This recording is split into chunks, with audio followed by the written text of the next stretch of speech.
Hello and a great welcome and hope that each one of you are absolutely fine. तो आज के इस particular session में accounting standard as 18 से हम स्टार्ट करेंगे। बेटे ये जो अकाउंटिंग स्टैंडर्ड है इसका ताल्लुक रिलेटेड पार्टी डिस्क्लोजर से है। इसका मतलब ये जो ट्रांजैक्शन है वो ये जो स्टैंडर्ड है वो डिस्क्लोजर एस्पेक्ट्स पे ज़्यादा स्ट्रेस करता है।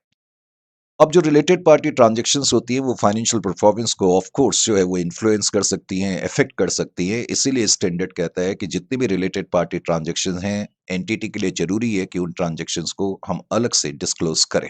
करेक्ट। तो इसका मतलब है कि हमें पहले रिलेटेड पार्टी ट्रांजैक्शन का या और रिलेटेड पार्टी का पहले मतलब समझना है। तो रिलेटेड पार्टी का मतलब क्या है पहले यहां समझने की कोशिश करें। सपोज दो एंटिटी हैं, एक है E1 और एक है E2। करेक्ट। अगर और मान लेते हैं ये रिपोर्टिंग पीरियड है, करंट रिपोर्टिंग पीरियड। इस रिपोर्टिंग पीरियड के दौरान, ड्यूरिंग द रिपोर्टिंग पीरियड, इस रिपोर्टिंग पीरियड के दौरान अगर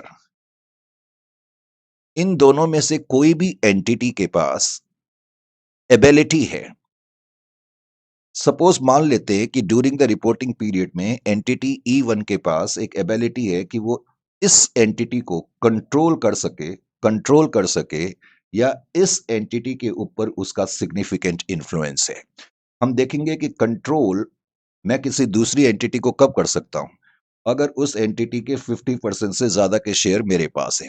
सपोज इस तारीख को मैंने इस एंटिटी के 50% से ज्यादा शेयर खरीद लिए, तो इसका मतलब ये एंटिटी अब मेरे कंट्रोल में आ गई। अगर किसी दूसरी एंटिटी के 50% से ज्यादा के शेयर मेरे पास है तो वो एंटिटी मेरे कंट्रोल में होती है। हालांकि कोई दूसरी एंटिटी हमारे कंट्रोल में किसी और तरीके से भी आ सकती है। सपोज इस पर्टिकुलर डेट को हमारी एंटिटी को ये राइट मिल गया कि इस एंटिटी के बोर्ड ऑफ डायरेक्टर्स को हम कंपोज करेंगे। अगर किसी दूसरी एंटिटी के बोर्ड ऑफ डायरेक्टर्स को कंपोज करने का अधिकार हमारे पास है तो तब भी हम कह सकते हैं कि ये एंटिटी हमारे कंट्रोल में है। या फिर किसी एंटिटी के ऊपर सिग्निफिकेंट इन्फ्लुएंस कैसे आता है। सिग्निफिकेंट इन्फ्लुएंस का मतलब है कि उस एंटिटी की जो फाइनेंशियल पॉलिसीज हैं, उस एंटिटी की जो फाइनेंशियल या ऑपरेशनल पॉलिसीज हैं, उन पॉलिसीज के ऊपर हमारा कुछ कंट्रोल है, सिग्निफिकेंट कंट्रोल है। लेकिन कंट्रोल सिग्निफिकेंट इन्फ्लुएंस है। और सिग्निफिकेंट इन्फ्लुएंस कैसे आता है? कंट्रोल तो तब आएगा जब हमारे पास 50% से ज्यादा के शेयर है दूसरी एंटिटी के, या फिर दूसरी एंटिटी के बोर्ड ऑफ डायरेक्टर्स को कंपोज करने का अधिकार जो है वो हमारे पास है। और सिग्निफिकेंट इन्फ्लुएंस कब आता है? सपोज कोई एंटिटी है और उसमें मेरी इन्वेस्टमेंट 20% है। अगर मेरी इन्वेस्टमेंट 20% से 50% के बीच में है, क्योंकि अगर 50% से ज्यादा की होगी तब तो वो एंटिटी मेरे पूरी तरह मेरे कंट्रोल में आ जाएगी। लेकिन अगर मेरी इन्वेस्टमेंट 20% से 50% के बीच में है तो हम कहते हैं कि उस एंटिटी पे हमारा कंट्रोल तो नहीं है, लेकिन सिग्निफिकेंट इन्फ्लुएंस है। सिग्निफिकेंट इन्फ्लुएंस का मतलब है कि उस एंटिटी की जितनी भी फाइनेंशियल पॉलिसीज है, ऑपरेशनल पॉलिसीज है, उनको इन्फ्लुएंस करने का अधिकार हमारे पास है। तो स्टैंडर्ड ये कहता है कि किस अगर कोई एंटिटी है और रिपोर्टिंग पीरियड के दौरान कभी भी किसी दूसरी एंटिटी को कंट्रोल करने का अधिकार या उसमें सिग्निफिकेंट इन्फ्लुएंस करने का अधिकार अगर एंटिटी के पास है तो ये एंटिटी और दूसरी एंटिटी रिलेटेड पार्टी मानी जाएंगी। Is it clear to you? तो ये पॉइंट मुझे पहले समझाना था। As per AS 18 parties are considered as related if at any time during the reporting period one party has the ability to control or exercise significant influence over other entity। समझ में आ गया? Reporting period के दौरान अगर किसी एक party के पास ये काबिलियत है, एबिलिटी है कंट्रोल करने की या सिग्निफिकेंट इन्फ्लुएंस एक्सरसाइज करने की दूसरी एंटिटी के ऊपर, तो तब ये दोनों एंटिटी जो हैं वो रिलेटेड मानी जाएंगी। Is it clear to you? अब इसको थोड़ा विस्तृत तरीके से हम देखने की कोशिश करते हैं। Standard applies to related party relationship. हम इसको शॉर्ट फॉर्म में RRP भी कह सकते हैं। तो standard applies to related party relationship under mentioned below. तो रिलेटेड पार्टी रिलेशनशिप किस तरीके से डेवलप हो सकती हैं और कैसे कैसे होती हैं समझने की कोशिश करें। A, entities that are controlled by reporting entity. याद रखो हमने तो हर चीज रिपोर्टिंग एंटिटी के नजरिए से देखनी है। वो कहता है वो तमाम एंटिटीज रिलेटेड पार्टी मानी जाएंगी अगर उनको रिपोर्टिंग एंटिटी कंट्रोल कर रही है। entities that are controlled by reporting entities, entities which are controlled by reporting entity। अब इसको समझने की कोशिश करो। जैसे कोई एंटिटी है, मैंने लिखा है अनदर एंटिटी, ये रिपोर्टिंग एंटिटी है। तो यहां लिखा हुआ है कि कोई भी ऐसी एंटिटी जिसको रिपोर्टिंग एंटिटी कंट्रोल कर रही है तो वो हमारी रिलेटेड पार्टी मानी जाएगी। ये मान लेते हैं कि ये जो एंटिटी है इसके 60% शेयर हमारे पास है। अभी अभी मैंने तुम्हें बताया कि अगर 50% से ज्यादा के स्टेक्स हमारे पास हैं, स्टेक्स का मतलब शेयर्स हमारे पास है, वोटिंग राइट्स उस कंपनी के हमारे पास हैं, तो वो एंटिटी हमारे अधीन है, हमारे कंट्रोल में है। तो इसका मतलब ये एंटिटी हमारी एंटिटी मानी जाएंगी। तो पहला पॉइंट तो ये है कि कोई भी ऐसी एंटिटी जिसको रिपोर्टिंग एंटिटी कंट्रोल कर रही है वो हमारी रिलेटेड पार्टी मानी जाएगी। अब ऐसी भी पॉसिबिलिटी हो सकती है पॉइंट नंबर बी में। पहले में तो था कि दूसरी एंटिटी को रिपोर्टिंग एंटिटी कंट्रोल कर रही थी, और अब मैंने लिखा है कि कोई दूसरी एंटिटी हमें कंट्रोल कर रही है। Entities that control reporting entities, entities which are controlling the reporting entity, यानी कि अब दूसरी एंटिटी हमें कंट्रोल कर रही है तो तब भी वो हमारी रिलेटेड पार्टी मानी जाएंगे। अगर हम उनको कंट्रोल कर रहे हैं वो हमारी रिपोर्टिंग, हमारी रिलेटेड पार्टी हैं, और अगर वो हमें कंट्रोल कर रही है तो तब भी वो हमारी रिलेटेड पार्टी मानी जाएंगी। मान लेते हैं कोई अदर एंटिटी है, ओ ई का मतलब अदर एंटिटी, और हम रिपोर्टिंग एंटिटी हैं। हमारे 70% के शेयर इस एंटिटी के हाथ में हैं। इसका मतलब ये एंटिटी हमें कंट्रोल कर रही है, और अगर ये एंटिटी हमें कंट्रोल कर रही है तो इसका मतलब ये एंटिटी हमारी रिलेटेड पार्टी है। Is it clear to you? Entities which are under common control with the reporting entity, इसका क्या मतलब हो गया? Entities which are under common control with the reporting entity. अब यहां पर जरा समझने की कोशिश करें। मान लेते हैं एफ नाम की कोई एंटिटी है, एफ नाम की कोई एंटिटी है, ध्यान से सुने, और एक जी नाम की एंटिटी है, एक एच नाम की एंटिटी है। जो एफ नाम की एंटिटी है, जी लिमिटेड के 80% शेयर इसके पास है। जी लिमिटेड के 80% शेयर एफ लिमिटेड के पास है। तो इसका मतलब बेसिकली ये एंटिटी हमारे कंट्रोल में है। वैसे हम कह सकते हैं कि ये एंटिटी हमारी सब्सिडियरी कंपनी और हम पेरेंट कंपनी है, क्योंकि 50% से ज्यादा के शेयर अगर हमारे पास हैं तो हम पेरेंट हो गए और दूसरी एंटिटी हमारी सब्सिडियरी एंटिटी हो गई। इसी तरह एक एंटिटी एच है, और इस एंटिटी के 100% शेयर हमारे पास हैं। तो इसका मतलब ये एंटिटी भी हमारे कंट्रोल में है। बात समझ में आ गई? ये भी हमारी सब्सिडियरी है, ये भी हमारी सब्सिडियरी है, और हम पेरेंट हैं। हम ये भी मान लेते हैं कि एफ जो है वो रिपोर्टिंग एंटिटी है। रिपोर्टिंग एंटिटी का मतलब जो अपनी फाइनेंशियल स्टेटमेंट्स को तैयार कर रही है। मैंने क्या लिखा है? Entities which are under common control with the reporting entity, which are under common control with the reporting entity. अब ये जो दोनों एंटिटी हैं ये रिपोर्टिंग एंटिटी के कॉमन कंट्रोल में है। भाई, इस पे भी हमारा कंट्रोल है, इस पे भी हमारा कंट्रोल है, तो ये दोनों हमारे कंट्रोल में हैं। तो G and H are under common control of F limited.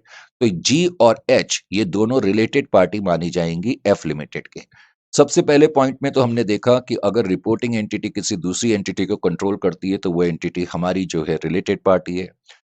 Point number B में हमने देखा कि रिपोर्टिंग एंटिटी को कोई कंट्रोल करेगा तो वो भी हमारी रिलेटेड पार्टी है। और अब हमने देखा कि अगर रिपोर्टिंग एंटिटी के अंडर में दो एंटिटीज हैं तो इसका मतलब वो दोनों कॉमन कंट्रोल के अंडर में हैं, और वो भी हमारी रिपोर्टिंग एंटिटी मानी जाएंगी। अब जरा पॉइंट नंबर डी को जाने से पहले अभी और भी हमने देखना है, लेकिन यहां पर मैंने कंट्रोल का मीनिंग बता दिया, हालांकि कुछ समय पहले मैंने बताया भी था। कंट्रोल का मतलब होता है, अभी मैंने कहा एफ लिमिटेड जी लिमिटेड को कंट्रोल कर रही है, एच लिमिटेड को कंट्रोल कर रही है, तो मैंने बताया कि कंट्रोल कब आता है।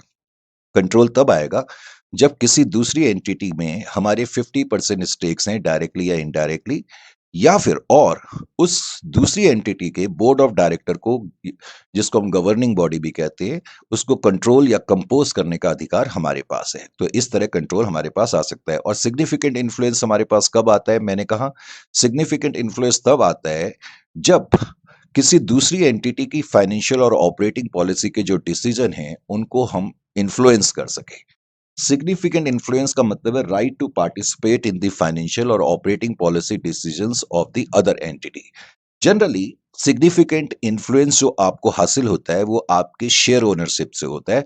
और अगर आपकी शेयर ओनरशिप किसी दूसरी एंटिटी में 20% से 50% के दरमियान है तो हम मानेंगे कि आपका सिग्निफिकेंट इन्फ्लुएंस है। लेकिन कभी-कभी सिग्निफिकेंट इन्फ्लुएंस मान लेते हैं किसी दूसरी एंटिटी में मेरे सिर्फ 10% स्टेक्स हैं। लेकिन फिर भी मेरे पास ये राइट हो सकता है कि मैं उनकी फाइनेंशियल मैटर्स में और या ऑपरेटिंग मैटर्स में डिसीजन ले सकूं। तो ऐसा अगर कोई एग्रीमेंट है, इसका मतलब सिग्निफिकेंट इन्फ्लुएंस आपको कैसे हासिल होता है? या तो आपने जो इन्वेस्टमेंट करी है उसके थ्रू हो सकता है, या कोई स्पेशल एग्रीमेंट के थ्रू आपको ये राइट दिया हो कि आप जो है हमारी फाइनेंशियल मैटर्स में और ऑपरेटिंग मैटर्स में जो है पार्टिसिपेट कर सकते हैं। तो इस तरह आपके पास सिग्निफिकेंट इन्फ्लुएंस आता है। अभी तक हमने 3 चीजें देखी हैं। अब पॉइंट नंबर डी की तरफ बढ़ रहे हैं। एसोसिएट और joint venture of reporting entity. पहले पॉइंट में हमने क्या देखा? पहले पॉइंट में हमने ये देखा, पॉइंट नंबर ए में तो हमने ये देखा, अगर रिपोर्टिंग एंटिटी कंट्रोल कर रही है किसी दूसरी एंटिटी को, तो वो हमारी रिलेटेड पार्टी है। पॉइंट नंबर बी में हमने क्या देखा कि अगर रिपोर्टिंग एंटिटी को कोई दूसरी एंटिटी कंट्रोल कर रही है, तब भी वो हमारी रिलेटेड पार्टी है। पॉइंट नंबर सी में हमने ये देखा कि रिपोर्टिंग एंटिटी के अंडर में जो एंटिटीज हैं, जैसे कि जी और एच लिमिटेड, ये हमारे कॉमन कंट्रोल में हैं, तो ये दोनों हमारी रिलेटेड पार्टी है। पॉइंट नंबर डी को हम समझने की कोशिश कर रहे हैं। पॉइंट नंबर डी में मैंने बताया कि कोई भी ऐसी एंटिटी जो एसोसिएट है या फिर जॉइंट वेंचर है रिपोर्टिंग एंटिटी का, वो हमारी एसोसिएट है या वो हमारी जॉइंट वेंचर है, करेक्ट? तो वो भी हमारी रिलेटेड पार्टी हो सकती है, यानी कि रिपोर्टिंग पार्टी की अगर कोई एसोसिएट कंपनी है या कोई जॉइंट वेंचर है, तो वो भी हमारी रिलेटेड पार्टी हो सकती है। अब पहले तो यहां पर आपको ये समझना है कि सिग्निफिकेंट इन्फ्लुएंस आपके पास कैसे आता है। हालांकि कुछ लम्हा पहले मैंने अभी आपको बताया था कि सिग्निफिकेंट इन्फ्लुएंस जो आपको हासिल हो सकता है, या तो आपने 20% से 20% या उससे ज्यादा की इन्वेस्टमेंट किसी दूसरी एंटिटी में करी हो, या फिर किसी स्पेशल राइट के तहत आपको यह अधिकार दिया हो कि आप दूसरी एंटिटी के फाइनेंशियल या ऑपरेशनल मैटर्स में पार्टिसिपेट कर सकते हैं। इसको जरा और अच्छी तरह समझो। मान लेते हैं ये रिपोर्टिंग एंटिटी है, करेक्ट? और 20% और मोर वोटिंग पावर्स, मैंने अपने आप से एक क्वेश्चन पूछा कि क्या इस रिपोर्टिंग एंटिटी के 20% या उससे ज्यादा के वोटिंग पावर्स हैं या नहीं, यानी कि इन्होंने 20% की इन्वेस्टमेंट या उससे ज्यादा की इन्वेस्टमेंट किसी दूसरी एंटिटी में करी है या नहीं करी। अगर तो आंसर है यस, करी है, तो मैं आगे देखूंगा। अब मैंने दूसरा क्वेश्चन पूछा। क्वेश्चन नंबर वन तो मैंने ये पूछा अपने आप से कि क्या इन्होंने दूसरी एंटिटी में इन्वेस्टमेंट 20% या उससे ज्यादा की करी है या नहीं। अगर आंसर है यस, तो अब मैंने दूसरा क्वेश्चन अपने से ये पूछा कि क्या रिपोर्टिंग एंटिटी का उस एंटिटी में जिसमें कि हमने इन्वेस्टमेंट करी है, हमारा उस पे सिग्निफिकेंट इन्फ्लुएंस है या नहीं है। अगर तो आंसर है यस, तो इसका मतलब दूसरी एंटिटी हमारी एसोसिएट मानी जाएगी। दूसरी एंटिटी हमारी एसोसिएट मानी जाएगी और वो भी हमारी रिलेटेड पार्टी मानी जाएगी। अभी मैंने बताया ना कि रिपोर्टिंग एंटिटी की कोई भी एसोसिएट एंटिटी होगी तो वो भी हमारी रिलेटेड पार्टी है। लेकिन एसोसिएट का मतलब क्या है? अभी मैंने बताया, मैं रिपोर्टिंग एंटिटी हूं, करेक्ट? और किसी दूसरी एंटिटी के में मान लेते हैं मैंने 25% इन्वेस्टमेंट करी है, 20% से ज्यादा की है लेकिन 50% से कम की है। मैंने ये इन्वेस्टमेंट करी है। वैसे तो अगर हमारी 25% की इन्वेस्टमेंट किसी दूसरी एंटिटी में होती है, तो वही अपने आप में इस बात का सबूत होता है कि हमारा उस एंटिटी पे सिग्निफिकेंट इन्फ्लुएंस है। सिग्निफिकेंट इन्फ्लुएंस का मतलब उस एंटिटी के फाइनेंशियल और ऑपरेशनल मैटर्स में हम पार्टिसिपेट कर सकते हैं। वैसे तो इसका मतलब यही होता है, लेकिन ऐसी भी पॉसिबिलिटी हो सकती है कि मैंने किसी एंटिटी में 25% की इन्वेस्टमेंट करी हो। मैंने किसी एंटिटी में 25% की इन्वेस्टमेंट करी हो, लेकिन कोई क्लॉज है कि हम या कोई एग्रीमेंट है कि हम उनकी फाइनेंशियल मैटर्स में और ऑपरेटिंग मैटर्स में पार्टिसिपेट नहीं कर सकते। ऐसा क्लॉज बनाया जा सकता है। तो अगर मैंने किसी एंटिटी में 25% की इन्वेस्टमेंट करी है, नंबर वन, और उस एंटिटी को में मेरा सिग्निफिकेंट इन्फ्लुएंस है, तो वो मेरी एसोसिएट एंटिटी मानी जाएगी और वो मेरी मेरी रिलेटेड पार्टी मानी जाएगी। Number one. नंबर टू, मान लेते हैं मैं रिपोर्टिंग एंटिटी हूं और एक कोई दूसरी एंटिटी है। अब की बार मेरी इन्वेस्टमेंट 20% से कम है, सिर्फ मैंने 10% इन्वेस्टमेंट करी है। लेकिन एक एग्रीमेंट के थ्रू मेरे पास ये अधिकार है कि मैं इस पर्टिकुलर एंटिटी में सिग्निफिकेंट इन्फ्लुएंस, यानी कि उनके फाइनेंशियल मैटर्स में और ऑपरेटिंग मैटर्स में मैं पार्टिसिपेट कर सकता हूं। अगर ऐसा है तो तब भी ये मेरी एसोसिएट एंटिटी मानी जाएगी। करेक्ट? तो यहां पर मैं जो आपको समझाने की कोशिश कर रहा हूं कि मैंने एक अपने आप से क्वेश्चन पूछा कि क्या रिपोर्टिंग एंटिटी ने 20% और उससे ज्यादा की इन्वेस्टमेंट किसी दूसरी एंटिटी में करी है? यस, करी है। फिर मैंने दूसरा क्वेश्चन पूछा कि क्या उस एंटिटी में हमारे पास सिग्निफिकेंट इन्फ्लुएंस है? अगर तो आंसर है यस, तो वो मेरी एसोसिएट है। लेकिन बावजूद इसके कि अगर मैंने 20% इन्वेस्टमेंट किसी एंटिटी में करी हो और किसी वजह से उस एंटिटी में 20% इन्वेस्टमेंट करने के बावजूद भी सिग्निफिकेंट इन्फ्लुएंस का अधिकार अगर नो में है, यानी कि मेरे पास अगर सिग्निफिकेंट इन्फ्लुएंस नहीं है, तो उस केस में वो मेरी एसोसिएट नहीं मानी जाएगी। अब जरा दूसरी सिचुएशन को देखो। मैं रिपोर्टिंग एंटिटी हूं, लेकिन दूसरी एंटिटी में मेरी 20% की इन्वेस्टमेंट नहीं है, लेट अस से सिर्फ 10% की इन्वेस्टमेंट है, जैसे कि अभी मैंने आपको बताया। अभी 20% की मेरी इन्वेस्टमेंट नहीं है, लेकिन सिग्निफिकेंट इन्फ्लुएंस, यस, लेकिन मेरे पास सिग्निफिकेंट इन्फ्लुएंस है उस एंटिटी का, वो किसी एग्रीमेंट के थ्रू भी मिल सकता है मुझे। तो उस केस में भी वो मेरी एसोसिएट एंटिटी मानी जाएगी। यानी कि कोई एंटिटी आपकी एसोसिएट कब बन सकती है? नंबर वन, एक तो अगर आपके 20% इन्वेस्टमेंट हो उस एंटिटी में और आपके पास अधिकार भी हो सिग्निफिकेंट इन्फ्लुएंस का, या फिर आपके पास 20% की इन्वेस्टमेंट नहीं हो, 20% से कम की इन्वेस्टमेंट हो, लेकिन उसके बावजूद भी अगर आपके पास सिग्निफिकेंट इन्फ्लुएंस है, तब भी वो आपकी एसोसिएट मानी जाएगी। सिंपल वर्ड्स में, अगर आपके पास सिग्निफिकेंट इन्फ्लुएंस है उस एंटिटी का, तो वो आपकी एसोसिएट मानी जा सकती है। वो एसोसिएट भी हो सकती है, जॉइंट वेंचर भी हो सकती है। करेक्ट? मैंने थोड़ा सा मीनिंग क्लियर करने की कोशिश करी। कई बच्चों को ना बड़ी कंफ्यूजन होती है एसोसिएट में और जॉइंट वेंचर में। जॉइंट वेंचर किसी भी ऐसी इकोनॉमिक एक्टिविटी को कहते हैं which is jointly controlled by two और more parties as per the contractual arrangement. इसको समझाने के लिए, जैसे ABC started a company X five limited, ये तीन पार्टीज हैं, ये तीन कंपनीज हैं, ऐसा भी कह सकते हो। इन सब ने मिलकर के एक नई एंटिटी, एक नई कंपनी बनाई, एक्स लिमिटेड। तो ये इनका एक वेंचर है, जॉइंट वेंचर है। As per the contractual agreement each party equals voting rights, और उनके कॉन्ट्रैक्ट ये है कि इस एंटिटी में सबके इक्वल राइट्स हैं, one third one third one third. Correct? In this case x five limited will be called, तो जो ये एक्स फाइव लिमिटेड है इसको तो जॉइंट वेंचर कहेंगे, और ये जो तीन पार्टीज हैं इसमें जो पार्टिसिपेट कर रही हैं उनको हम वेंचरर कहते हैं। Is it clear to you? बात समझ में आ गई? तो मैंने लिखा है कि X five limited will be called joint venture and ABC shall be refer to as venturers. तो कई बच्चों को ना मतलब पता नहीं लगता जॉइंट वेंचर का, तो मैंने कहा उसको भी क्लियर कर देते हैं। तो अब मैं ये बता रहा था कि मैं रिपोर्टिंग एंटिटी हूं और दूसरी एंटिटी अगर मेरी एसोसिएट है या फिर वो मेरी वेंचर है, जो जॉइंट वेंचर है, तो वो भी मेरी रिलेटेड पार्टी हो सकती है। ये पॉइंट मैं आपको बताने की कोशिश कर रहा था। Is it clear to you? तो कोई हमारी एसोसिएट है या जॉइंट वेंचर है तो वो भी हमारी रिलेटेड पार्टी मानी जाएगी। अब पॉइंट नंबर 5 में आते हैं। ये पॉइंट नंबर 5 इंपॉर्टेंट है। चार चीजें हम देख चुके हैं, इजंट इट? क्या लिखा है इंडिविजुअल के अंदर? इंडिविजुअल्स ओनिंग डायरेक्टली और इनडायरेक्टली, डायरेक्टली और इनडायरेक्टली एन इंटरेस्ट, इंटरेस्ट का मतलब हिस्सा है, correct, in the voting powers of the reporting entity. अभी मैं इसको एक्सप्लेन करूंगा। In the reporting entity are related parties, कोई भी ऐसा इंडिविजुअल जो रिपोर्टिंग पार्टी, जिसका कि रिपोर्टिंग पार्टी में, रिपोर्टिंग एंटिटी में कुछ हिस्सा है। अभी मैं इसको एक्सप्लेन करता हूं, चिंता मत करो। रिपोर्टिंग पार्टी में अगर उसका हमारा हिस्सा है तो वो इंडिविजुअल तो हमारी रिलेटेड पार्टी मानी ही जाएगा।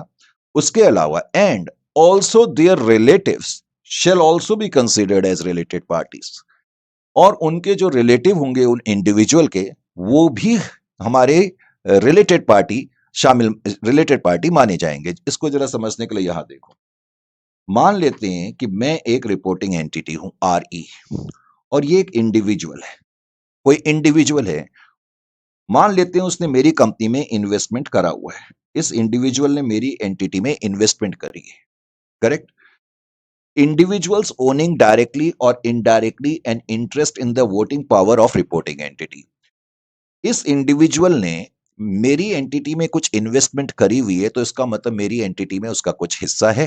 तो ये इंडिविजुअल तो मेरी रिलेटेड पार्टी है ही, उसके अलावा इस इंडिविजुअल के जो रिलेटिव्स हैं, इस इंडिविजुअल के जो रिलेटिव्स हैं, वो भी मेरी रिलेटेड पार्टी माने जाएंगे।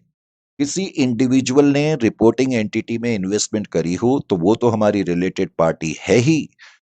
उसके अलावा इस इंडिविजुअल के जो रिलेटिव्स हैं वो भी हमारी रिलेटेड पार्टी माने जाएंगे। अब पॉइंट ये है कि ये जो इंडिविजुअल है इसके रिलेटेड पार्टी कौन कौन सी, इसके रिलेटिव में कौन कौन शामिल है।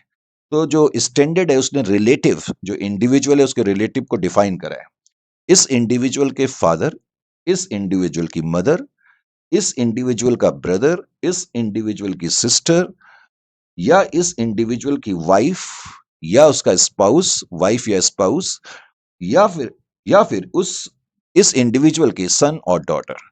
यानी कि जो टर्म रिलेटिव है, मैंने कहा इस इंडिविजुअल के जो रिलेटिव हैं वो भी हमारी रिलेटिव पार्टी मानी जाएंगे। तो आपको मालूम होना चाहिए कि जो रिलेटिव हैं उसमें कौन कौन से लोग शामिल हैं। उसमें फादर मदर भी शामिल हैं, ब्रदर सिस्टर भी शामिल हैं, वाइफ भी शामिल है, स्पाउस भी शामिल है। वाइफ और स्पाउस वैसे ऑलमोस्ट एक ही चीज है, और उनके सन और डॉटर भी शामिल है। Is it clear to you और नॉट? तो ये पॉइंट आपको समझ में आना चाहिए। अब आपको पता लग गया रिलेटेड पार्टी कौन कौन सी हो सकती हैं। कौन कौन सी रिलेटेड पार्टी हो सकती हैं, जल्दी से बताओ। एक तो अगर रिपोर्टिंग एंटिटी किसी को कंट्रोल कर रही है, या कोई एंटिटी रिपोर्टिंग एंटिटी को कंट्रोल कर रही है, या रिपोर्टिंग एंटिटी के अंडर में कुछ एंटिटीज हैं कॉमन कंट्रोल में, इजंट इट और नॉट। या रिपोर्टिंग एंटिटी की कोई एसोसिएट कंपनी है या जॉइंट वेंचर कंपनी है, और या फिर रिपोर्टिंग एंटिटी में किसी इंडिविजुअल ने इन्वेस्टमेंट करी हो तो वो तो हमारी रिलेटेड पार्टी माना ही जाएगा। उसके अलावा उस इंडिविजुअल के जितने भी रिलेटिव्स हैं वो भी हमारी रिलेटेड पार्टी में शामिल होंगे। तो ये चीजें आपको क्लियर हो जानी चाहिए। अब कुछ क्वेश्चन करेंगे, जितने भी आपके मॉड्यूल के क्वेश्चन है वो हमने यहाँ ले लिए हैं, तो आपको समझने में कोई प्रॉब्लम नहीं होगी। Mr. X holds 35% equity shares in ABC Limited. Mister x, ये एबीसी लिमिटेड नाम की कोई एंटिटी है। इस एंटिटी में 35% शेयर मिस्टर एक्स के हाथ में है, करेक्ट। फिर कहता है during the year his brother in law mister Y. इसका मतलब ये इंडिविजुअल है मिस्टर एक्स, और इसने हमारी एंटिटी में इन्वेस्टमेंट करी है। तो अभी अभी मैंने आपको बताया भी था, अगर किसी इंडिविजुअल ने हमारी एंटिटी में इन्वेस्टमेंट करी है तो ये तो हमारी रिलेटेड पार्टी है। फिर मैंने ये भी बताया था कि अगर इसका कोई रिलेटिव है तो वो भी हमारी रिलेटेड पार्टी माना जाएगा। आगे कहते हैं during the year his brother in law. अब इसके ब्रदर इन लॉ, जिसका कि नाम मिस्टर वाई है, purchased goods worth ₹5 crore from ABC limited. उसके ब्रदर इन लॉ ने एबीसी लिमिटेड से 5 करोड़ के गुड्स खरीदे। तो क्या ये ट्रांजेक्शन को जरूरत है कि हम डिस्क्लोज करें? इसका मतलब इनडायरेक्टली क्वेश्चन ये है कि क्या ये रिलेटेड पार्टी ट्रांजेक्शन है। ये रिलेटेड पार्टी ट्रांजेक्शन है या नहीं, यानी कि इसके ब्रदर इन लॉ ने जो हमसे गुड्स खरीदे 5 करोड़ के, क्या इसको रिलेटेड पार्टी ट्रांजेक्शन माना जाएगा? रिलेटेड पार्टी ट्रांजेक्शन तब मानेंगे अगर ये ब्रदर इन लॉ एबीसी का रिलेटेड पार्टी की श्रेणी में शामिल होगा। ध्यान से देखना है, 1 मिनट के लिए लगता है कि brother in law mister x is related party. देखो, मिस्टर एक्स तो रिलेटेड पार्टी है, पर मिस्टर एक्स ने हमारे यहां कोई अभी ट्रांजेक्शन नहीं करी है। उसकी 35 इन्वेस्टमेंट हमारी एंटिटी में है, ट्रांजेक्शन तो उसके ब्रदर इन लॉ ने करी ना। तो ये तो हमारी रिलेटेड पार्टी है। अब इसके जो रिलेटिव है, हमें याद करना होगा कि रिलेटिव के अंदर ब्रदर इन लॉ शामिल होता है या नहीं। तो आप ध्यान दो, father mother, brother sister, wife son daughter, यानी कि brother in law is not considered as relative. तो इसलिए ये जो ट्रांजेक्शन है रिलेटेड पार्टी ट्रांजेक्शन नहीं मानी जाएगी। Is it clear to you? तो इंडिविजुअल्स हैविंग कंट्रोल और significant influence over the reporting entity are related party. कोई इंडिविजुअल का हमारी एंटिटी पे कंट्रोल है या सिग्निफिकेंट इन्फ्लुएंस है, वो तो हमारी रिलेटेड पार्टी है। लेकिन फर्दर उसके जो रिलेटिव्स हैं वो भी रिलेटेड पार्टी हैं, इसमें भी कोई डाउट नहीं। लेकिन however in the present case brother in law does not fall within the definition of the relative. So as such no disclosures are required, या it is not a case of related party transaction। तो ये related party transaction नहीं है। समझ में आ गया? Case number 2 को देखो। Can a non-executive director of a company be considered as key management personnel? देखो, की मैनेजमेंट पर्सनल के बारे में आपको ज्यादा अच्छी तरह मालूम है, करेक्ट। अब वो कह रहा है किसी कंपनी के जो डायरेक्टर्स, मैनेजिंग डायरेक्टर्स होते हैं, वो की मैनेजमेंट पर्सनल माने जाते हैं, इंपॉर्टेंट मेंबर्स माने जाते हैं। वो कह रहा है कि can a non executive director of a company be considered as key management personnel? तो आंसर है, as per AS 18, KMP are those who have the authority and responsibility for planning, directing, controlling the decision of an entity. तो generally जो की management personal होते हैं उन वो बड़े रिस्पॉन्सिबल पोस्ट होती है और उनकी जो ड्यूटीज और रिस्पॉन्सिबिलिटी है उसमें ये शामिल है प्लान करना, डायरेक्ट करना, कंट्रोल करना एंटिटी की एक्टिविटीज को। करेक्ट। लेकिन जो नॉन एग्जीक्यूटिव, अब वो पूछ रहा है कि क्या ये जो नॉन एग्जीक्यूटिव डायरेक्टर है उसको की मैनेजमेंट पर्सनल माना जाए या ना माना जाए? As such, a non-executive director cannot be considered as KMP, as a non-executive director does not have the authority and responsibility to plan, to direct and to control. जो नॉन एग्जीक्यूटिव डायरेक्टर्स होते हैं उनके पास generally ये authority नहीं होती planning की, direction की, control की, तो इसलिए उसको की मैनेजमेंट पर्सनल नहीं माना जाएगा। करेक्ट। केस नंबर 3 में कहता है, a husband and wife are controlling 34% of the voting rights in X and Y Limited. X and Y Limited नाम की कोई एंटिटी है। इस एंटिटी में कोई हस्बैंड एंड वाइफ है, HW, ये होमवर्क नहीं है, हस्बैंड एंड वाइफ है। करेक्ट। तो समझना यह है कि जो हस्बैंड एंड वाइफ है इन्होंने इन्वेस्टमेंट करी हुई है एक्स वाई लिमिटेड में और 34% की इनकी इन्वेस्टमेंट है। Is it clear to you? X husband and wife ने एक्स वाई लिमिटेड में 34% की इन्वेस्टमेंट करी है। अब वो कहता है they are having a separate partnership firm. ये जो हस्बैंड एंड वाइफ है इनकी कोई सेपरेट पार्टनरशिप फर्म है, ये इनकी अपनी पार्टनरशिप फर्म है और हस्बैंड वाइफ ने इस एंटिटी में, इस कंपनी में 34% की इन्वेस्टमेंट भी हस्बैंड एंड वाइफ के पास है। अब वो कहते हैं they are having a separate partnership firm which supplies raw material mainly to X Y limited. अब वो कहते हैं कि ये जो इनकी पार्टनरशिप फर्म है ये रॉ मटेरियल सप्लाई करती है एक्स वाई लिमिटेड को। बिकॉज पार्टनरशिप हमें रॉ मटेरियल सप्लाई कर रही है तो क्या ये रिलेटेड पार्टी ट्रांजैक्शन मानी जाएगी या नहीं मानी जाएगी?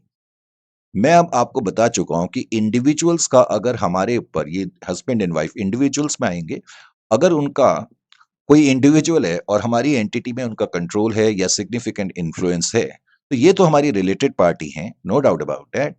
लेकिन अब इनकी जो पार्टनरशिप फर्म है वो, उसको ओन कौन कर रहा है? ये हस्बैंड एंड वाइफ कर रहे हैं क्योंकि इन्हीं की पार्टनरशिप फर्म है। Are you getting my point और नॉट? तो इसलिए because they are owner of the partnership firm, therefore goods supplied by partnership firm to XY Limited will be considered as a related party transaction. Individuals having control or significant influence on reporting entity are related parties. वो तो related party है ही। तो इसीलिए partnership firm shall be considered as related party. RP का मतलब related party. Partnership firm shall be considered as related party of reporting entity as individual, that is husband and wife, are having significant influence on X and Y Limited. क्योंकि ये इन्हीं की partnership firm है और husband and wife का हमारी entity पे significant influence है, तो नेचुरल है कि ये हमारी रिलेटेड पार्टी है और इनसे कोई भी ट्रांजेक्शन होगी तो वो रिलेटेड पार्टी ट्रांजेक्शन मानी जाएगी। अब केस नंबर 4 में कहता है कि P limited has 60% voting rights in Q limited. मैंने डायग्रामेटिकली भी इसको समझाया हुआ है। पी लिमिटेड है, उसने क्यू लिमिटेड में 60% की इन्वेस्टमेंट करी है। फिर कहता है Q limited has 12% voting rights in are limited. हमने तो क्यू लिमिटेड में 60% की इन्वेस्टमेंट करी है तो लॉजिकली क्यू लिमिटेड हमारी सब्सिडियरी कंपनी है या हमारे कंट्रोल में है। हम पी लिमिटेड हैं और ये बेसिकली हमारी सब्सिडियरी कंपनी है या हमारे कंट्रोल में है क्योंकि 60% इन्वेस्टमेंट हमने क्यू लिमिटेड में करी है। अब कहता है क्यू लिमिटेड ने आर लिमिटेड में 12% की इन्वेस्टमेंट करी है। क्यू लिमिटेड ने एल लिमिटेड, ये एल लिमिटेड है, एल नहीं सॉरी आर लिमिटेड है, आर लिमिटेड में 12% की इन्वेस्टमेंट करी है। Q limited has 12% voting rights in are limited का मतलब है क्यू लिमिटेड ने आर लिमिटेड में 12% इन्वेस्टमेंट करी है। उसके अलावा कहता है also P limited directly enjoys 14% in are limited. इस लाइन का क्या मतलब हुआ? इसका मतलब पी लिमिटेड ने 60% की इन्वेस्टमेंट तो इसमें करी हुई है, यानी कि जितनी भी शेयर कैपिटल क्यू लिमिटेड की है उसके 60% शेयर पी लिमिटेड के पास है। उसके अलावा पी लिमिटेड ने कुछ इन्वेस्टमेंट आर लिमिटेड में करी है और आर लिमिटेड की जितनी भी शेयर कैपिटल है उसका 14% हिस्सा हमारे पास है। इसका मतलब पी लिमिटेड ने दो जगह इन्वेस्टमेंट करी है, क्यू लिमिटेड में भी और हमने आर लिमिटेड में भी इन्वेस्टमेंट करी हुई है। Are you getting my point? और उसके बाद कहता है कि जो आर लिमिटेड है it regularly supplies goods to P limited. Management of R limited has not disclosed its relationship with what we call P limited. और वो कहता है कि आर लिमिटेड का जो मैनेजमेंट है उन्होंने रिलेशनशिप दिखाई नहीं हुई है। तो क्वेश्चन अल्टीमेटली यही है कि क्या ये रिलेटेड पार्टी ट्रांजेक्शन है, अगर है तो इनको ये दिखाना होगा। पहले तो as per AS18 related party is one that has at any time during the year ability to control the other party or exercise significant influence over other party। हम पी लिमिटेड हैं, इसको तो हम कंट्रोल कर ही रहे हैं, तो इसलिए ये तो हमारी रिलेटेड पार्टी है। इनफैक्ट हम दोनों रिलेटेड पार्टी माने जाएंगे, ऐसा नहीं कि ये हमारी ही है, हम भी इसकी रिलेटेड पार्टी माने जाएंगे। भले ही ये हमारे कंट्रोल में है, हम दोनों रिलेटेड पार्टी माने जाएंगे, नंबर एक। उसके अलावा प्रॉब्लम ये है कि यहां तो हमारा कंट्रोल है, लेकिन पी लिमिटेड ने आर लिमिटेड में जो इन्वेस्टमेंट करी है वो 14% की करी है, तो 14% से कंट्रोल तो आएगा नहीं और सिग्निफिकेंट इन्फ्लुएंस भी नहीं आएगा, क्योंकि सिग्निफिकेंट इन्फ्लुएंस के लिए जरूरी है कि आपकी इन्वेस्टमेंट 20% से ज्यादा की हो, तभी इस एंटिटी के ऊपर आपका सिग्निफिकेंट इन्फ्लुएंस आएगा। और दो पार्टी रिलेटेड पार्टी तभी बन सकती हैं जब उनमें से किसी एक पार्टी का दूसरी एंटिटी के ऊपर या तो कंट्रोल हो या फिर सिग्निफिकेंट इन्फ्लुएंस हो। तो एक मिनट के लिए ऐसा लगता है कि पी लिमिटेड का आर लिमिटेड में जो इन्फ्लुएंस है वो सिग्निफिकेंट नहीं है, लेकिन ध्यान क्या रखना है कि पी लिमिटेड ने 60% की इन्वेस्टमेंट क्यू लिमिटेड को करी है, क्यू लिमिटेड में करी है, और क्यू लिमिटेड ने भी 12% की इन्वेस्टमेंट आर लिमिटेड में करी है। इसका मतलब है कि हमने डायरेक्टली इसमें 60% की इन्वेस्टमेंट करी है और इन्होंने डायरेक्टली 12% की इन्वेस्टमेंट आर लिमिटेड में करी है। नंबर वन, हम क्यू लिमिटेड को कंट्रोल कर रहे हैं, ये भी भूलना नहीं है, क्योंकि हमारे पास 60% है। और हमने 14% की इन्वेस्टमेंट आर में करी है, ये तो हमारी डायरेक्ट इन्वेस्टमेंट है। लेकिन हम यूं कहेंगे कि पी लिमिटेड ने इनडायरेक्टली 12% की इन्वेस्टमेंट आर में करी है। याद है शुरू में डायरेक्टली इनडायरेक्टली भी एक वर्ड आ रहा था, तो उस वक्त मैंने जानबूझ के इनडायरेक्टली वर्ड नहीं पढ़ा था, अब आपके समझ में आना चाहिए। क्योंकि क्यू लिमिटेड हमारी कंट्रोल में है, हम जो क्यू लिमिटेड से करवाएंगे वही तो क्यू लिमिटेड को करना पड़ेगा। तो भले ही क्यू लिमिटेड ने 12% की इन्वेस्टमेंट आर लिमिटेड में करी है, लेकिन ये हमारे ही कहने पर करी होगी। तो हम अब की बार मानेंगे कि आर लिमिटेड में हमारी इन्वेस्टमेंट सिर्फ 14% की नहीं है, ये तो डायरेक्ट इन्वेस्टमेंट है। और इनडायरेक्टली पी लिमिटेड ने, हम बोलेंगे इनडायरेक्टली पी लिमिटेड ने 12% की इन्वेस्टमेंट आर लिमिटेड में करी है। तो आर लिमिटेड के अंदर पी की डायरेक्ट और इनडायरेक्ट इन्वेस्टमेंट मिला करके 26% हो जाती है, और 26% है तो इसका मतलब 20% से ज्यादा है। तो इसका मतलब इस इस एंटिटी पे हमारा सिग्निफिकेंट इन्फ्लुएंस है। तो इस तरह हम कह सकते हैं कि क्यू लिमिटेड हमारी रिलेटेड पार्टी है और आर भी हमारी रिलेटेड पार्टी है। क्यू लिमिटेड को हम कंट्रोल कर रहे हैं और इसको हम सिग्निफिकेंट इन्फ्लुएंस इस एंटिटी पे हम एक्सरसाइज कर रहे हैं। तो ये और हम रिलेटेड पार्टी हैं और ये और हम भी रिलेटेड पार्टी हैं, क्योंकि हम इसको सिग्निफिकेंटली इन्फ्लुएंस कर रहे हैं। समझ में आ गया? तो इसका मतलब बेसिकली पी और क्यू भी रिलेटेड पार्टी हैं और पी और आर भी रिलेटेड पार्टी हैं। और सिंप्लिसिटी के लिए तुम कह सकते हो कि क्यू हमारी रिलेटेड पार्टी है, आर भी हमारी रिलेटेड पार्टी है। तो as per AS18, related party is one that has at any time during the year ability to control the other party or exercise significant influence over the other party. P Limited has 60% stakes in Q Limited. As such, Q Limited is related party. उसमें तो कोई doubt नहीं। Also, P Limited exercises significant influence that is 20% or more in R Limited, as P Limited has indirect stakes of 12% in R Limited and 14% direct stakes in R Limited। तो इसका मतलब are limited में P limited की investment technically 20% से ज्यादा की है, वो 26% की है, क्योंकि डायरेक्ट इन्वेस्टमेंट हमारी 14% की है, इनडायरेक्ट इन्वेस्टमेंट हमारी 12% की। ये इंटरेस्टिंग क्वेश्चन था, और इससे पहले वाला भी। नर्मदा लिमिटेड केस 5 में मैंने लिखा है नेक्स्ट शीट में, शीट नंबर 7 यहां से स्टार्ट हो रही है। केस 5 में कहता है Narmada limited sold goods worth rupees 90 lakhs to Ganga limited. ये नर्मदा लिमिटेड है, ये गंगा लिमिटेड है, करेक्ट। वो कहता है नर्मदा लिमिटेड ने 90 लाख रुपए के गुड्स जी लिमिटेड को, गंगा लिमिटेड को बेचे। Narmada limited sold goods worth 90 lakhs to Ganga limited during the year ended 31/3/2020। फिर कहता है managing director of Narmada limited. अब नर्मदा लिमिटेड का कोई मैनेजिंग डायरेक्टर है, मान लेते हैं ये मैनेजिंग डायरेक्टर है, करेक्ट। ये मैनेजिंग डायरेक्टर है नर्मदा लिमिटेड का। नर्मदा लिमिटेड का ये जो मैंने बनाया ना, ये ड्राइंग्स जो बनाई है, ये मैनेजिंग डायरेक्टर है, करेक्ट। अब वो कहते हैं ये जो मैनेजिंग डायरेक्टर है, क्या लिखा है, managing director of Narmada limited owns 100% stakes in Ganga limited. ये गंगा लिमिटेड है, और ये जो मैनेजिंग डायरेक्टर है नर्मदा लिमिटेड का, ये नर्मदा लिमिटेड का तो मैनेजिंग डायरेक्टर है, और जो गंगा लिमिटेड नाम की कंपनी है, उस इस गंगा लिमिटेड नाम की कंपनी के सारे शेयर इसकी पॉकेट में है। तो इसका मतलब देखा जाए तो गंगा लिमिटेड तो एक तरीके से मैनेजिंग डायरेक्टर की कंपनी हो गई ना। Are you getting my point और नॉट? तो managing director of Narmada limited owns 100% stakes in Ganga limited. Sales were made to Ganga limited at normal selling price. N limited ने गंगा लिमिटेड को सामान बेचा 90 लाख का। हालांकि क्वेश्चन में यह लिखा है कि नर्मदा लिमिटेड ने वो कोई प्राइस कम या ज्यादा नहीं करा, वो नॉर्मल सेलिंग प्राइस पर सामान बेचा है। तो इसलिए क्वेश्चन में आगे कहता है बिकॉज सामान नॉर्मल सेलिंग प्राइस पे लिखा, तो उनका जो चीफ अकाउंटेंट है नर्मदा लिमिटेड का, वो कहता है कि सेल्स हमने नॉर्मल सेलिंग प्राइस पर करी, तो इसलिए इसमें डिस्क्लोजर की आवश्यकता नहीं है।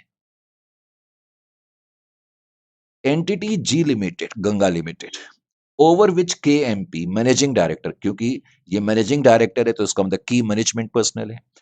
Entities G limited over which K M P managing director of reporting entity, Narmada limited reporting entity है, इसका जो मैनेजिंग डायरेक्टर है हैज कंप्लीट कंट्रोल, इस एंटिटी के ऊपर हमारा कंट्रोल है, या सिग्निफिकेंट इन्फ्लुएंस भी होता तब भी कोई प्रॉब्लम नहीं है, हालांकि यहां तो कंप्लीट कंट्रोल है मैनेजिंग डायरेक्टर का।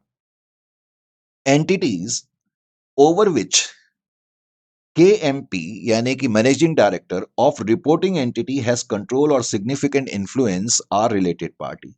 क्योंकि हम रिपोर्टिंग एंटिटी हैं और हमारा जो की मैनेजमेंट पर्सनल है, इस एंटिटी का, इस की मैनेजमेंट पर्सनल का इस एंटिटी में कंप्लीट कंट्रोल है, तो इसलिए ये दोनों रिलेटेड पार्टी मानी जाएंगी। So Ganga limited shall be considered as related party to Narmada limited. Number 1, because ये रिलेटेड पार्टी हैं, तो as such disclosures are required. भले ही वो नॉर्मल ट्रांजेक्शन है, नॉर्मल सेलिंग प्राइस पर है, उसके बावजूद भी डिस्क्लोजर होंगे। As such disclosures are required, तो डिस्क्लोजर की जरूरत पड़ेगी भले ही आपने नॉर्मल सेलिंग प्राइस पर सामान बेचा हो। Is it clear to you? Case number 6 में mister K a relative of K M P, mister K है, वो रिलेटिव है किसी की मैनेजमेंट पर्सनल का, received remuneration of 2,50,000 for his services in the company for the period 1/4/2019 to 30th of June 2019. On 1/7/2019, he left the service. Should the relative be identified as related party as on 31/3/2020? पहले तो ध्यान से सुने। Question क्या है, mister के नाम का, मिस्टर के रिलेटिव है कि कोई की मैनेजमेंट पर्सनल का। देखो की मैनेजमेंट पर्सनल में, पहले तो की मैनेजमेंट पर्सनल कौन है? सपोज मैं कोई एंटिटी हूं, करेक्ट, और कोई इंडिविजुअल है, वो मेरी एंटिटी में डायरेक्टर है या मैनेजिंग डायरेक्टर है, तो वो हमारा की मैनेजमेंट पर्सनल है, करेक्ट। इसका मतलब ये जो इंडिविजुअल है, इसका मेरी एंटिटी पे सिग्निफिकेंट इन्फ्लुएंस है या कंट्रोल है, नंबर 1। तो कोई भी इंडिविजुअल जिसका हमारी एंटिटी के ऊपर या रिपोर्टिंग एंटिटी में कंट्रोल हो या सिग्निफिकेंट इन्फ्लुएंस हो, या सिंप्लिसिटी के लिए वो हमारा केएमपी हो, तो वो तो हमारी रिलेटेड पार्टी है ही, और उसके अलावा इसका जो रिलेटिव है वो भी हमारी रिलेटेड पार्टी माना जाएगा। तो वो कहते हैं कि mister K a relative of, mister के नाम का कोई रिलेटिव है केएमपी का, करेक्ट, की मैनेजमेंट पर्सनल का। और जब बिकॉज हमने वर्ड केएमपी लिखा है तो इसका मतलब ये केएमपी हमारी एंटिटी का है। ये हमारी एंटिटी का, रिपोर्टिंग एंटिटी का की मैनेजमेंट पर्सनल है और इसका कोई रिलेटिव है मिस्टर के। तो कहता है मिस्टर के ने क्या करा, रिसीव्ड रिम्यूनरेशन ऑफ 2,50,000, उसको 2,50,000 रुपए का रिम्यूनरेशन मिला in the for his services in the company for the period 1/4/2019 to 30th of April 2019। यहां देखो 1/4/2019 से लेके 30th June 2019 तक इस रिलेटिव ने, मिस्टर के ने हमारे को सर्विसेज दी। रिपोर्टिंग एंटिटी में, हमारी एंटिटी में कुछ इसने सर्विसेज दी इन इन महीनों के लिए, अप्रैल में, मई में और जून में। और इस तारीख को on 1/7/2019 he left the service, और इस डेट को उसने हमारे यहां से क्या बोलते हैं, अपने आप को अलग कर लिया, उसने हमारी एंटिटी को छोड़ दिया। Should the relative be identified as a relative party on 31st/3/2020? क्या इस तारीख को मिस्टर के को रिलेटिव पार्टी माना जाए, इस तारीख को? तो क्वेश्चन क्या कहता है, as per AS 18 parties are considered as related party if at any time during the year, अगर वो हमारी रिलेटेड पार्टी है, भले ही इन 3 महीनों के लिए मिस्टर के जो कि रिलेटिव है की मैनेजमेंट पर्सनल का, उसने हमारे यहाँ काम करा, तो इन 3 महीनों के लिए तो वो हमारी रिलेटेड पार्टी है। तो स्टैंडर्ड क्या कहते हैं कि कोई भी रिलेटेड पार्टी हो ड्यूरिंग द ईयर, अगर किसी भी पर्टिकुलर टाइम पीरियड के लिए वो हमारी रिलेटेड पार्टी है, तो जब हम अकाउंटिंग ईयर के एंड में डिस्क्लोजर्स बनाएंगे तो हम इसको आइडेंटिफाई करेंगे। Mister K is relative of KMP and shall be identified as a related party even as a 31st of 3/2020, क्योंकि as per AS 18 parties are considered as related if at any time during the accounting period one party has the ability to control और exercise significant influence over the other party. यानी कि इस line को मैं और भी simple कर दूं तो इसका मतलब है कि ड्यूरिंग द अकाउंटिंग पीरियड में अगर किसी भी वक्त, कितने भी समय के लिए, चाहे 1 महीने के लिए या 2 महीने के लिए, वो अगर हमारी रिलेटेड पार्टी हैं, तो अकाउंटिंग ईयर के एंड में जब हम अपनी फाइनेंशियल स्टेटमेंट्स को ड्रॉ करेंगे तो उनको हम रिलेटेड पार्टी के रूप में रिकॉग्नाइज करेंगे। केस स्टडी 7 में क्या है, कहता है कोई रिलेटेड पार्टी है, रिपोर्टिंग एंटिटी है सॉरी, और ये कोई हमारी रिलेटेड पार्टी है, कोई भी पार्टी है उसको छोड़ो, हमने इनको ट्रांसफर करे गुड्स, फ्री ऑफ कॉस्ट करे, हमने गुड्स ट्रांसफर करे या सर्विसेज करे और फ्री ऑफ कॉस्ट ट्रांसफर करे। तो क्वेश्चन है क्या ऐसी ट्रांजेक्शन को, क्योंकि है तो ये रिलेटेड पार्टी, अब हमने उसको गुड्स बेचे हैं या सर्विसेज दी हैं, सॉरी फ्री ऑफ कॉस्ट दी है, तो क्या इस ट्रांजेक्शन को डिस्क्लोज करना जरूरी है? A related party transaction is a transfer of resources or obligation between related parties regardless of the amount charged। तो इसलिए इनका जो डिस्क्लोजर है वो जरूरी है। तो रिलेटेड पार्टी से चाहे हमारी किसी भी तरह की ट्रांजेक्शन्स हुई हों, चाहे उसके लिए हमने अमाउंट चार्ज करा हो या ना करा हो या कितना ही करा हो, उसको डिस्क्लोज करना जरूरी है। तो ये चीजें आपको इसमें समझ में आनी चाहिए। एक और केस स्टडीज है, वो कहते हैं कोई रिपोर्टिंग एंटिटी है और डब्लू नाम की कोई एंटिटी है और रिपोर्टिंग एंटिटी का इस पे सिग्निफिकेंट इन्फ्लुएंस है, नो ट्रांजेक्शन टुक प्लेस, ये रिपोर्टिंग एंटिटी है और इस एंटिटी में हमारा सिग्निफिकेंट इन्फ्लुएंस है, वैसे तो ये हमारी रिलेटेड पार्टी है, लेकिन करंट अकाउंटिंग पीरियड में हमारे बीच में कोई ट्रांजेक्शन नहीं हुई, तो क्या हम फिर भी इसको डिस्क्लोज करेंगे as per AS 18 disclosure of name of related party and nature of related party relationship when control exists is required। अगर आपकी कोई रिलेटेड पार्टी है इसलिए क्योंकि आपका उस पर कंट्रोल है या आपका उस पर सिग्निफिकेंट इन्फ्लुएंस है, तो भले ही कोई ट्रांजेक्शन आपने इस अकाउंटिंग ईयर में उसके साथ करी हो या ना करी हो, आपको डिस्क्लोजर करने चाहिए। फिर स्टैंडर्ड कहता है कि रिलेटेड पार्टीज ट्रांजेक्शंस के बारे में क्या क्या डिस्क्लोजर करना पड़ता है। Name of the related party, description of the relationship, description of nature of transaction, volume of transaction, amount written off books in the period, in respect of debts due from related parties। जैसे related party से मैंने 5 लाख रुपए लेने थे, लेकिन मुझे लगता है कि 1 लाख रुपए वो नहीं दे पाएंगे, तो related party से संबंधित अगर कोई bad debts हैं, सिंपल वर्ड्स में, उनको भी हमें डिस्क्लोज करना पड़ता है। तो ये कुछ डिस्क्लोजर है। याद रखें, इस स्टैंडर्ड से कई बार ये पूछा गया है कि name state the disclosures to be made with respect to related party, तो एटलीस्ट तुम्हें 2-3 मालूम होने चाहिए। तो ये इस स्टैंडर्ड में है। तो मॉड्यूल में जितने भी केस स्टडीज थी वो हमने कवर करी है।